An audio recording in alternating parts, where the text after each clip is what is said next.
abnormalities of the great vessels. Now here we will focus about abnormalities of the ventricles. So the first lecture is on atrioventricular septal defects.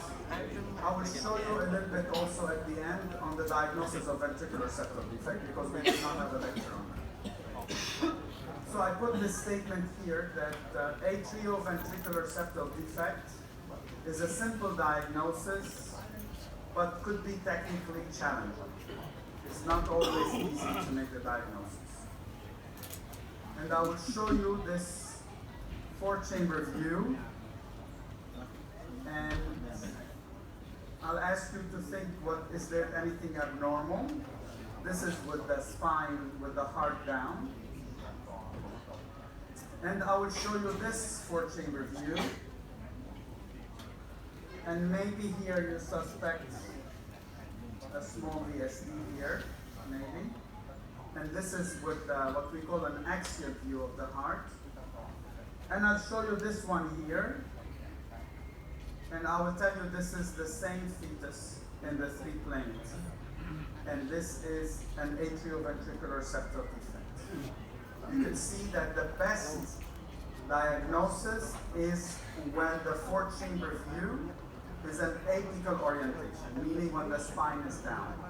That is the most easy view to diagnose atrioventricular septal defect. When the heart is in an axial plane, or when the heart is in a basal plane, it is very difficult to make this diagnosis.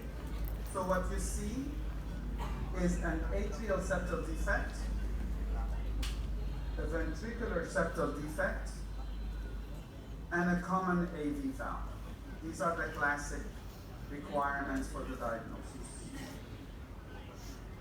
It is the most common form of congenital heart disease in the fetus, account for about 18%. And I will show you some examples of what's normal, what is abnormal. First, it is very important to pay attention to the insertion of the septal leaflet of the tricuspid valve. It is more towards the apex of the heart than the insertion of the mitral valve. This relationship is very important for the diagnosis of atrioventricular septal defect. So, here's a normal heart. You see where this inserts a little bit more towards the apex of the heart than the mitral valve here. And this is a fetus with atrioventricular septal defect. You see that there is linear arrangement of the valves and they seem to be at the same level. That is the most important part of information that you need to make this diagnosis. Here's another example of a normal heart. And this is a fetus with a large atrioventricular septal defect. You see the ventricular septal defect, you see the atrial primum defect, and you see a common leaflet of the fetal heart. Okay? It is very important, in my experience, to freeze the image and look back slowly. So look at the heart during systole and during diastole, because that would help you to see the defect in the central portion of the heart during diastole, and to see that the linear arrangement of this common valve during systole. Many times when you are in real time, it's hard to see. That's why you should freeze and look back. And here you see again on 3D rendering, a large defect in the middle of the heart, and the two valves are in linear arrangement at the level of the four-chamber view. And again, you see here is a little bit of asymmetric arrangement, but you see the ventricular septum, very dysplastic valve, and a large defect of the H septum and atrium. So, on ultrasound, the apical four-chamber view is the most important. You see an inlet VSD, an ostium primum ASD, common AV valve. You need to freeze and look back to see the features. Color Doppler also is very helpful here. Why? Because in color Doppler, you see a central channel that is bringing blood to the heart. Okay? This has been referred to as the H sign, because blood flow comes in over the central valve and divides over the septum. Okay? And that's called the H sign. Also, what is important on color Doppler is you see regurgitation. Because these leaflets are dysplastic, typically there are 3, 4, or 5 or more leaflets. There are several jets of regurgitation that you see across this common valve. So color Doppler is helpful for the H sign, but it's also helpful for the regurgitation that you see on color Doppler. Now the H sign could be depending on the size of the defect. So it could be like this. When the defect is very, very large, you see how this H sign is more towards the septum. But this is typically what you see on color Doppler. And here again, look at the regurgitation here. One jet from here, one jet from here of this dysplastic valve. Pulse Doppler is not necessary, but will show you the regurgitant jet that you see here. You see a large regurgitant jet in the middle of this. You can diagnose this very early in ultrasound. This is at 14 weeks. And the main reason for diagnosis is seeing the regurgitation on color Doppler. Okay? So, 4-chamber view, apical most important. Color Doppler, very helpful for the H sign, central filling green diastole, and the regurgitant jet that you see. Now look also at the atrioventricular length ratio. Dr. Shawi several years ago reported that in fetuses with common atrioventricular septal defect, the distance of the atria is larger than in normal fetuses. So the ratio of the atrial to ventricular length is decreased. Okay? And this is what they did. Here, these are fetuses with common AV canal. You can see that they have an abnormal atrioventricular length ratio. I don't usually measure, but I look subjectively to see if I see abnormalities. So these are the features for the diagnosis at the 4-chamber view. Now, on the ultrasound findings, we talked about these. Now also, if you look at the short axis of the heart, the short axis could be very helpful for diagnosis. So, what do you see? Here's a normal heart. You see here the tricuspid valve, and you see the mitral valve. The mitral valve is like a fish mouth opening, and you see a nice ventricular septum in between.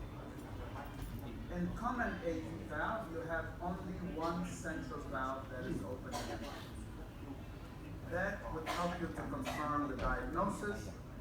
You see right here the normal 3D, and you see here a very common central valve that is in the middle of the heart. Now, atrioventricular septal defect could be balanced when the right and left ventricle is equal, or could be unbalanced when the right ventricle is either larger or smaller than the left ventricle. The most common is the right ventricle larger than the left ventricle. So this is an imbalanced type of atrioventricular septal defect. See the size of the right ventricle compared to the size of the left ventricle. And you see here the atrial defect, the ventricular defect, and a common AV valve. Here's another case. Look at the difference between the right side and the left side. So we call this an unbalanced atrioventricular septal defect. And here's another case of unbalanced atrioventricular septal defect. Look at the size of the right ventricle compared to the size of the left. Sometimes you can have a single ventricle type when you have an AV, common AV valve, and you only have one ventricle that you see. The other types are complete and partial. So you can have a complete atrioventricular septal defect like I showed you. Partial atrioventricular septal defect is difficult to make the diagnosis prenatally. Okay, here you see an atrial septum primum defect, a cleft in the mitral valve, but you have two distinct mitral and tricuspid valves still. So the diagnosis is really based on looking at something like this. First of all, very difficult to see, but when you look on ultrasound, you see that on the mitral side, if you look here, there is a little bit of regurgitation coming out. When you see mitral regurgitation, I think you need to think about partial atrioventricular septal defect. This is very difficult to diagnose, typically not associated with a lot of problems afterwards, but these are the clues for making the diagnosis. How about atrioventricular septal defect and Down syndrome? It accounts for 40% of congenital heart disease in children with Down syndrome. The presence of atrioventricular septal defect does not change the survival of Down syndrome because this defect is usually easy to repair afterwards. I want to share with you these risks. So you have complete balanced to partial to complete unbalanced. The risk for Down syndrome decreases when you go down. The highest risk for Down syndrome is when you have a complete and balanced atrioventricular septal defect. If you have unbalanced atrioventricular septal defect, typically this is associated with heterotaxy, and the chance of Down syndrome or other chromosomal abnormalities are lower. So, if you look at the risks, if you have atrioventricular septal defect and tetralogy of Fallot together, that's about 90% risk for trisomy 21 or Down syndrome. If you have a complete and balanced atrioventricular septal defect, that's about 50 to 60% risk with Down syndrome. Partial is about 40 to 50%, and if you have unbalanced, is very rare to have these abnormalities. And certainly heterotaxy is very rare with atrioventricular.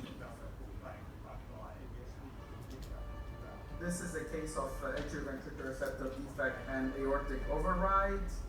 You see here the aorta is overriding. This is a case of tetralogy of Fallot with pulmonary stenosis and a fetus with trisomy 21 that has also a double bubble and a flat nasal profile.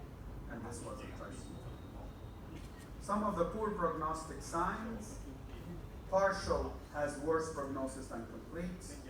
Heterotaxy has much worse prognosis clearly than the balanced type. If you have poor cardiac rhythm, that's typically associated with heterotaxy. These are lethal malformations 100% of the time. Also, other features of poor prognosis, if you have significant regurgitation.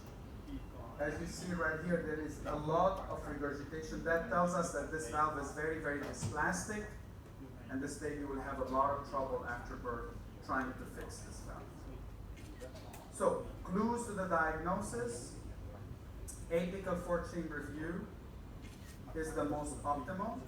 Remember, color Doppler very helpful for the H-sign and for the regurgitation. Short axis views, you can make the diagnosis because you see the valve. Note the atrioventricular length is larger in balanced AV canal. Partial and small defects are difficult to detect. Understand the level of the four-chamber view. Sometimes I don't want to confuse you by adding this, but it's probably in your syllabus that you can have a level on the four-chamber view that shows you what looks like a level, same level orientation of the valves, but this is rare. So let me talk a little bit about ventricular septal defects, because somebody asked me at the break. These are the types of ventricular septal defect. There's an inlet, muscular. This is looking inside the right ventricle. Very membranous, and outlet, which is subpulmonary. These are the classifications also based on the locations. On the four-chamber view, you see the muscular type, VSD, and you see the inlet. not a good view to look for VSDs. The most one is when you are perpendicular to the ultrasound. Okay? On the 5-chamber view, the LVOT, you see the muscular, you see some of the membranous, and you see some of the outlets. And also on the short axis of the pulmonary artery, you can see the outlet and the membranous. So let me show you examples. Be careful with the echo dropouts. This is very common in apical use. It is very common in my experience that when you have a true ventricular septal defect, you have a line here that is bright, echogenic line, because the ultrasound beam, because there's blood under, tends to be accentuated, so it looks like a clear line. Also be careful with the bleeding artifact that you create when your gain, color gain is increased. Okay? And sometimes the coronary sinus, the coronary artery can be mistaken for a VSD. So, these views are also important to assess the ventricular septum, starting from the one that is high at the level of the valve annulus to the one that is at the level of the papillary muscle, good for inlet, muscular, and muscular VSDs. Okay, so here's an example of an inlet VSD. You see this echogenic line right here. That's almost always present. Muscular VSDs. Color Doppler is very helpful here to see blood flow across the septum. Typically, you see bidirectional flow because the pressures inside the ventricles are almost equal in the fetus. So you see flow going in and out of the VSD and high turbulence. In adults, it goes from left to right because of the pressure. And here, a classic muscular VSD. You see on color on grayscale, maybe here, but look how important this color Doppler in making the diagnosis. And here's another one with a large apical VSD that now you look here, you see it. But it's clearly seen on color Doppler. A nice muscular VSD here, small muscular VSD here. And also when you look at these small cross-section, you can confirm the VSD by showing the blood flow across the septum. And here's a large VSD that you see right here. I showed you the perimembranous one before. Here's another perimembranous VSD also. And here's perimembranous on short axis. At the level of the aortic outflow. And here's another perimembranous, and the 5-chamber view, you see it right here coming into the defect. Outlets, very rare to see outlet VSDs, but I will show you this example. So, for VSDs, remember that if it is isolated, a muscular VSD, we don't do genetic testing anymore.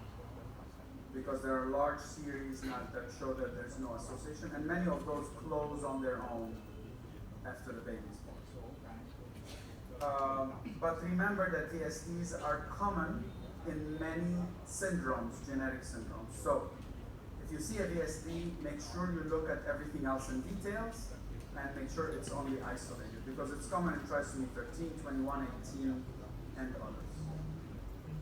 So look for the T sign in apical view.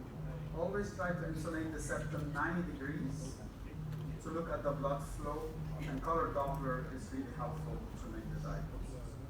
Remember that VSDs are very common, are part of these syndromes that you see here, and are associated with those.